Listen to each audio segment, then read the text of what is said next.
je m'appelle Karine Poidatz, je suis journaliste et réalisatrice. J'ai commencé ce métier il y a à peu près une vingtaine d'années. À ce moment-là, j'étais ce qu'on appelle JRI, journaliste reporter d'image. Alors pour ceux qui ne savent pas ce que c'est une double qualification, en même temps journaliste et en même temps caméraman. Et j'ai commencé à travailler pour les journaux télévisés, à tourner pour les magazines comme Envoyé spécial, comme Des Racines et des Ailes, comme TF1 Reportage. Et aujourd'hui, donc, je suis réalisatrice, mais je pars avec un caméraman et un ingénieur du son.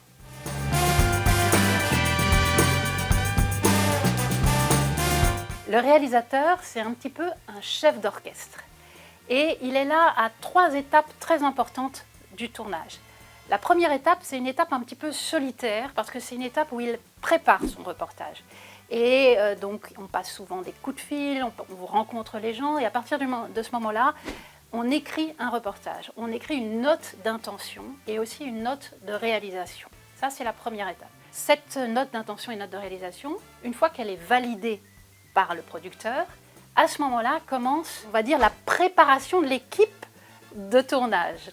C'est-à-dire qu'une fois que je connais qui sera mon caméraman, qui sera mon ingénieur du son, qui sera aussi peut-être, j'aurai la chance peut-être d'avoir une personne qui va s'occuper uniquement des lumières. Dans ce cas-là, soit je les réunis, soit je les appelle pour leur dire exactement mon intention. Je leur dis qui on va voir, pourquoi on va les voir, les images qu'il me faudrait, etc. Et toutes ces informations vont aider mon équipe à être, non seulement à préparer son matériel, mais aussi à être performante sur le terrain. Et à ce moment-là, une fois qu'on est sur le terrain, j'ai préparé ce qu'on appelle un planning de tournage.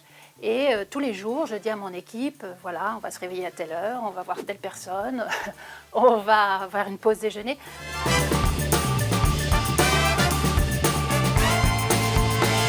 Sur un tournage, il peut tout vous arriver. Il y a des imprévus qui ne sont pas de votre fait, qui peuvent être des imprévus très souvent liés à la météo, parce que imaginez, vous avez voulu faire une scène en extérieur et là, à ce moment-là, il tombe une pluie torrentielle, ou alors vous voulez faire une interview en extérieur et à ce moment-là, c'est un avion qui passe, ou c'est les travaux dans la rue, ou voilà. Donc ça arrive, franchement, ça arrive pratiquement une fois sur 2. Et donc, dans ce cas-là, il faut être assez souple. À part les imprévus météo, les imprévus avec l'équipe, oui, ça m'est arrivé par exemple d'attendre une équipe 2 heures au moment de partir pour le tournage. L'équipe était là, mais ils n'avaient pas la voiture de tournage. Ou alors il y en avait un qui avait sa caméra, mais il avait oublié les cartes pour la caméra. On essaye de faire avec et on essaye de trouver des solutions assez rapidement. On essaye d'être assez réactif en fait. Ça demande au réalisateur une certaine qualité de souplesse et puis aussi d'essayer de trouver des solutions, d'être assez réactif pour trouver des solutions quand toutes ces choses vous arrivent. Mais il peut arriver aussi des choses imprévues et qui donnent un nouvel éclairage à votre documentaire ou alors justement la petite touche en disant « Ah ouais !» et qu'on n'avait pas prévu, qu'on n'avait pas écrit et qui se passe à ce moment-là.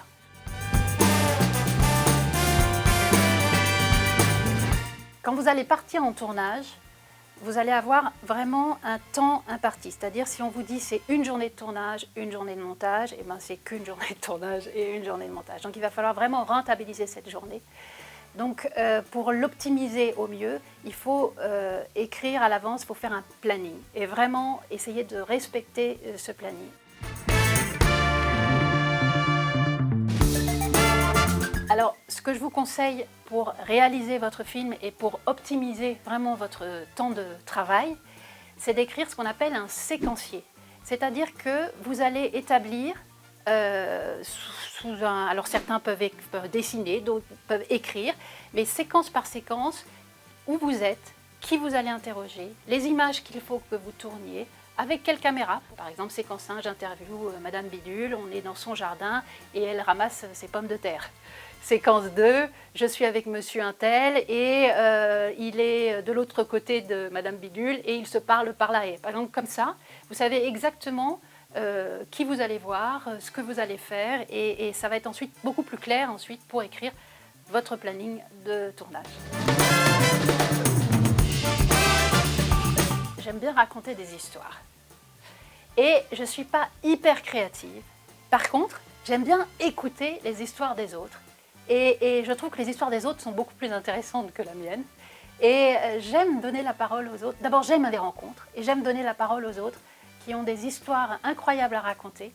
Et moi, ça me fait toujours rêver, ça me permet de vivre 1000 vies en écoutant les autres me raconter leurs histoires.